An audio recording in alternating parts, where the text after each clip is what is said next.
जिज्ञासा करें विद्वत श्री दीपक जी दिगोड़ा। नमस्ते महाराज जी। सबसे पहले तो मैं आपका बहुत बहुत आभार व्यक्त करता हूँ कि आज हमें दोपहर में आपकी अनन्य कृपा बरसी है। और दूसरा आभार महाराज जी मैं अपने बालक के प्रति करता हूँ कि इस दिनांक 15 और 16 अप्रैल की बात है। उस समय बालक हमारा 2.25 या 2.5 साल का था और उसके मुँह से एक शब्द भी नहीं निकलता था। आप दिगोड़ा में विराजमान थे, आपसे केवल आशीर्वाद ही मिला कि आज वह प्रांत की भाषा अपनी बुंदेलखंडी भाषा में बात करने लगा है। नमस्ते महाराज जी। अब मेरी जिज्ञासा ये है महाराज जी कि हमारे यहाँ एक प्रथा कहें या परंपरा कहें दीपावली पर चल रही है कि दीपावली पर सभी समाज के व्यक्ति एक दूसरे के घर जाकर के दीप जलाते हैं रात्रि में। तो क्या महाराज जी है उनका उस हिसाब से मनाना उचित है या अनुचित है? नमस्ते महाराज जी। दीप को जलाना एक दूसरे के यहाँ उचित है, क्योंकि वो एक दूसरे के लिए प्रकाश का कारण बन रहा है, एक दूसरे को सहयोग है।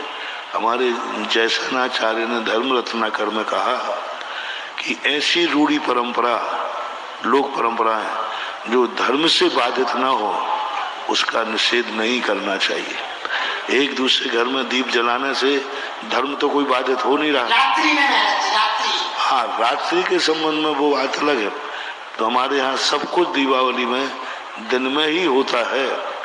अब दिन करते करते करते रात भी हो जाती है, लेकिन पूजा तो दिन में ही होना चाहिए। अब दीप अकेला समर्पित करना वो कोई मायना नहीं रखता। अभी रात में आप आरती भी उतारते हो, आरती उतारना और ओम ह्रीम मोहंधकार विनाशनाय दीपम निरूपम थी कहना वो अनुष्ठान हो गया। दीप भेंट करना अनुष्ठान नहीं है। अनुष्ठान क्या है? रात्रि में दिवाली की पूजा करना गलत है, लेकिन दीपों का आदान प्रदान करने में कोई गलती नहीं है, क्योंकि दीपों का आदान प्रदान अनुष्ठान नहीं है, व्यवहार है। क्या आपका रात्रि में दीप जलाने का त्याग है? नहीं है।